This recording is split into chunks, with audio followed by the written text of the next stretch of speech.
Eu comecei a viajar com o Espírito Santo dentro das Sagradas Escrituras.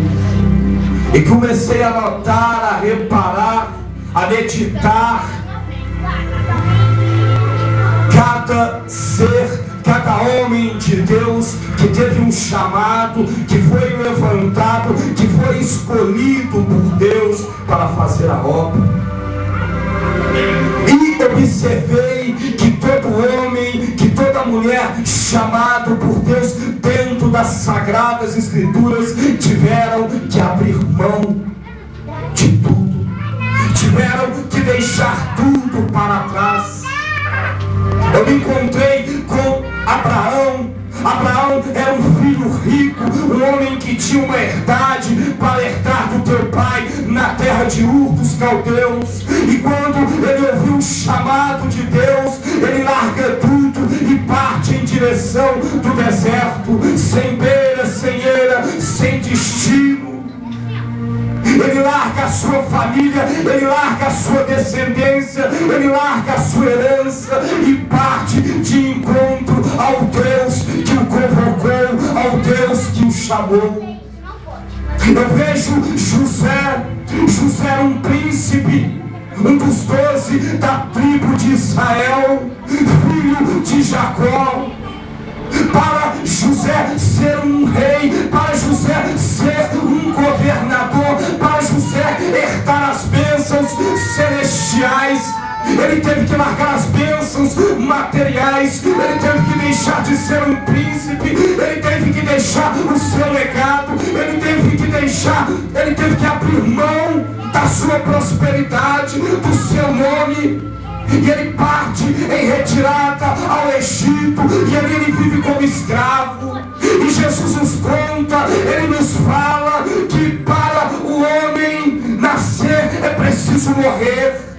Jesus nos fala que se o grão de trigo cair na terra e não morrer, ele fica só. Eu encontro com Moisés, e sentado aqui o Espírito Santo, ele me levou até Moisés. Moisés era um príncipe, era um egípcio, morava num reino, dentro de um paraíso, tinha de tudo, comia do melhor. Mas quando ele recebeu um chamado, e Deus falou com ele: eu te farei juiz desta nação, eu te farei um líder de Israel, eu farei de ti um líder para tirar o povo de Israel do deserto. Moisés teve que deixar de ser um príncipe. Moisés teve que deixar a sua riqueza, a sua prosperidade. Ele teve que viver no deserto. Ele teve que ter um aprendizado. Ele teve que crescer no conhecimento e da graça do Senhor, como fala Paulo. Crescei na graça e no conhecimento do Senhor. E eu meditando, eu percebi que todo homem que foi chamado por Deus, ele teve que passar por um processo de dor, um processo de sofrimento, um processo de calúnia, um processo de rejeição, um processo de fome talvez, um processo de abstinência. Mas ele teve que largar tudo para receber algo de Deus. Jeremias era filho de um sacerdote rico. Jeremias era um homem abastado. Jeremias tinha um sonho. Jeremias queria casar com uma bela moça, mas Deus tinha outro plano de vida para Jeremias. Jeremias foi levantado como profeta no tempo do rei Ezequias. E Deus falou para Jeremias: tu não vai mais casar, tu serás um profeta, tu profetizarás a destruição de Israel, a chegada da Babilônia e a destruição deste país, porque Israel está mergulhado no pecado. E para o homem e para uma mulher ser usado por Deus, ser separado por Deus, ser escolhido por Deus, este homem, essa mulher tem que estar disposto a abrir mão do seu reino terreno, tem que estar disposto a largar as suas iguarias terrenas, tem que estar disposto a largar o teu conhecimento e a sua sabedoria. E o Espírito Santo continuou a me levar dentro da sua palavra, eu continuei a meditar.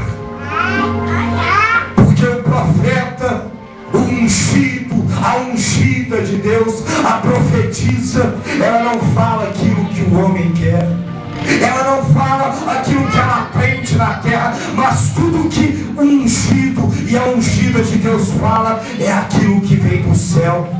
Pois o profeta é a boca de Deus na terra. É por isso que a Bíblia fala: ouço meus profetas e prosperareis. O Espírito Santo continuou a me mostrar que nenhum destes profetas, nenhum destes reis teve uma vida de glória, teve uma vida farta, mas teve uma vida de sofrimento, de dor. Porque a fartura, ela é espiritual, a glória, ela é espiritual. O Espírito Santo me mostra dentro da sua palavra que ainda que o profeta, que a profetisa, ele seja caluniado, Deus sempre vai honrar. Ainda que o profeta, ele seja colocado dentro de uma sepultura como Daniel, Deus o ressuscitará. Ainda que o profeta seja colocado num calabouço como José, ainda que o homem tente destruir o profeta, a profeta, o ministério, Deus sempre vai sustentar com sua destra. Aleluia. A Bíblia nos mostra como foi pregado o apóstolo Paulo. Ele não viveu um mar de rosas, ele não viveu um mar de maravilhas, mas a palavra fala que depois dele largar os sacerdotes, ele largar a doutrina dos fariseus e se converter, ele teve uma vida de perseguição. Ele andou de lugar em lugar sendo perseguido. Ele foi maltratado, abandonado pelos discípulos, mas mesmo assim ele não perdeu a sua fé. O justo, ele vive pela fé. Tem pessoas que acham que se Deus não dá nada para elas, elas não fazem nada para Deus. E Deus não procura homens e mulheres que estão com interesses terrenos. Deus procura homens e mulheres que estão com interesses espirituais, interesses celestiais, interesses de conversão e salvação de almas. E a palavra fala que Paulo, ele constituiu várias igrejas, ele desvinculou a nossa fé do judaísmo. E a Bíblia fala que mesmo em Roma, um homem fiel a Deus, ele foi crucificado, não numa cruz. E eu vejo Paulo preso na sua cela, e o juiz dá a sua sentença, e a sentença de morte era a decapitação.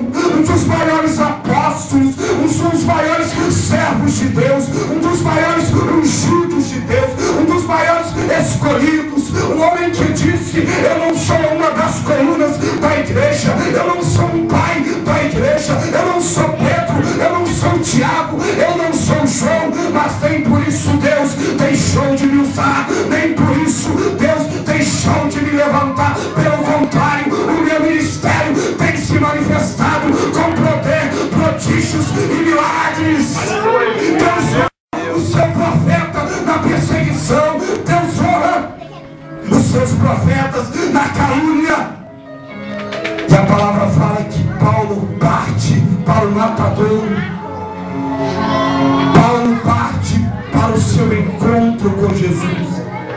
O encontro de Paulo com Jesus não foi nos ares, como uns almejam. O encontro de Paulo não foi com a chegada do mestre, que veio sobre as nuvens com uma coroa de glória, sentado no seu trono, e arcanjos, querubins, serafins do seu lado. Mas o encontro de Paulo com o mestre Jesus foi diante de um lugar onde que se decapita cabeças. O encontro de Paulo com Jesus foi no lugar onde se corta a cabeça, um lugar chamado guilhotina. O encontro de Paulo não foi numa mesa farta. O encontro de Paulo com Jesus não foi no meio de uma multidão com aplausos. O encontro de Paulo com Jesus foi diante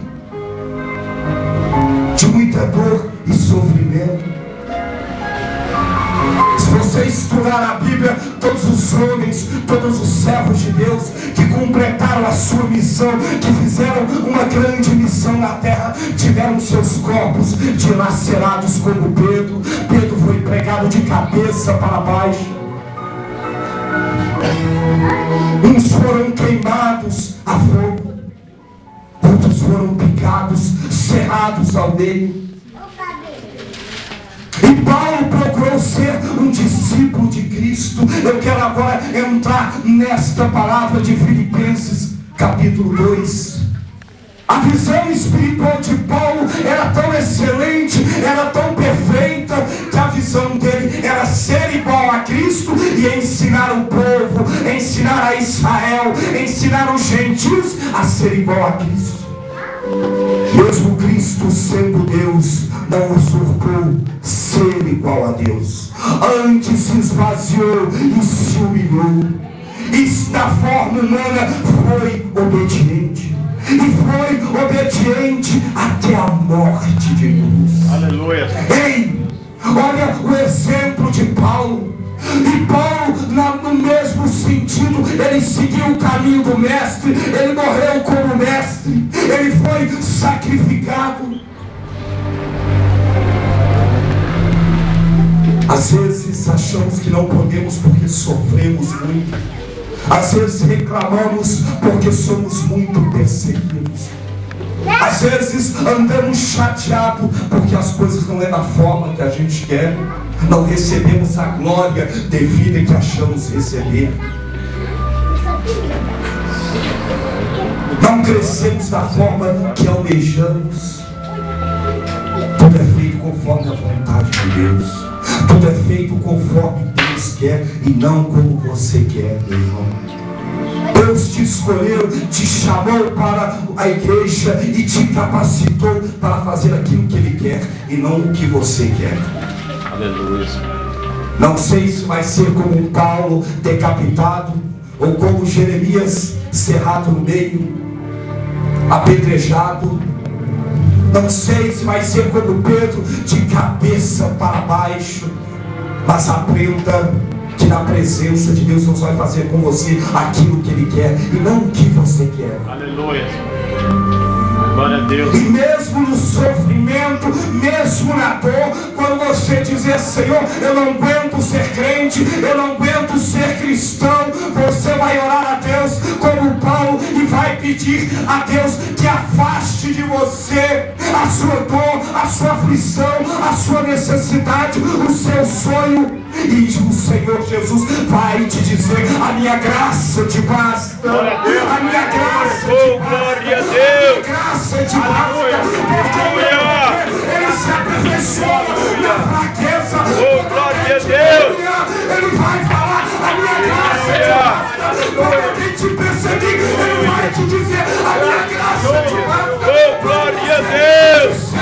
Sentir fome, sentir solidão e for para o matadouro, Ele vai te dizer: a minha graça te basta, porque meu poder Ele se manifesta na fraqueza. Eu posso ouvir o glória. Glória!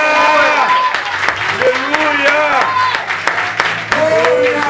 Graças a Deus! Glória a Deus! Aleluia! A minha graça te basta, Jesus.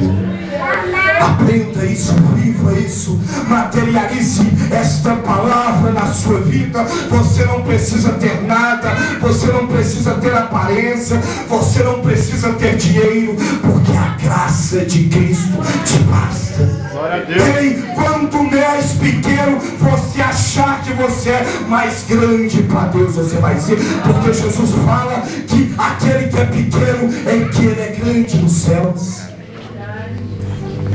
Jesus fala a respeito de João Batista e as pessoas falavam: Senhor, então ele é grande no reino dos céus. Jesus falou: não, o menor do que ele é maior do que ele. Então eu quero te falar nesta noite: não importa a sua estatura, a sua condição financeira, o seu estudo, importa importa a graça de Deus na sua vida. Aleluia, glória a Deus. Importa a graça que foi derramada na cruz do Calvário. Porque o ministério, como Paulo pregou, é o ministério da nova aliança, que foi derramado na cruz do Calvário. E quando este sangue ele foi derramado na cruz do Calvário, o véu dos tempos se abriu e a nossa capacidade ela passou a vir de Deus através do Espírito Santo. Agora depende de você, como um desses homens, encarar o seu deserto, se preparar, colocar a sua vida no altar de Deus, morrer para o mundo, para as suas vontades, deixar de ser menino, porque criança quer, quando quer uma coisa não tem jeito. Já viu uma mãe que tem um filho que leva ele no supermercado e ele quer, e se não dá, o pau quebra, se não der, o barraco está armado no supermercado. Infelizmente tem pessoas assim nas igrejas.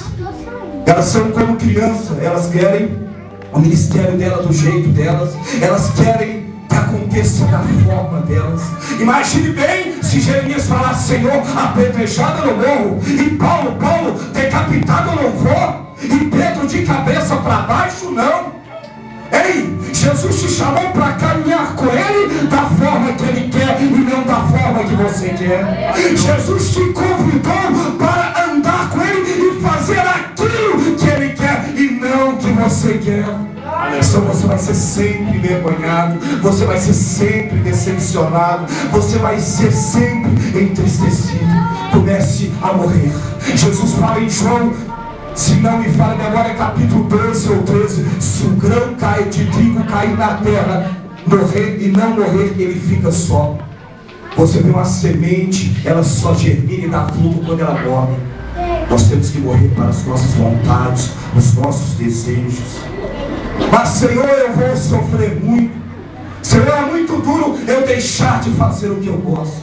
Então você vai perder tudo aquilo que a Bíblia te propõe. Jesus fez a parte dele na cruz do Calvário. Agora você tem que fazer a sua, como Abraão partir para a terra de Canaã no deserto. Jesus derramou o seu sangue na cruz do Calvário, mas você tem que ir fazer como José. Jesus já pagou pelos seus pecados, mas você tem que fazer como Moisés, largar essa vida de príncipe do Egito, essa vida de pecado, essa vida mundana, terrena, diabólica, animal. Jesus já carregou a sua cruz e levou sobre si as suas dores, as suas enfermidades, a sua maldição sobre a cruz do Calvário. Mas você tem que se dispor como Jeremias, tem que estar disposto, porque Jesus fala que aquele que guardar a sua vida perderá, mas aquele que perdê-la encontrará. Você tem que estar disposto a entregar a tua vida como Jeremias, como Pedro, como João, como Tiago. Senão você não conquista, senão você não acha a porta, senão Deus não te usa. Amém, igreja? Amém.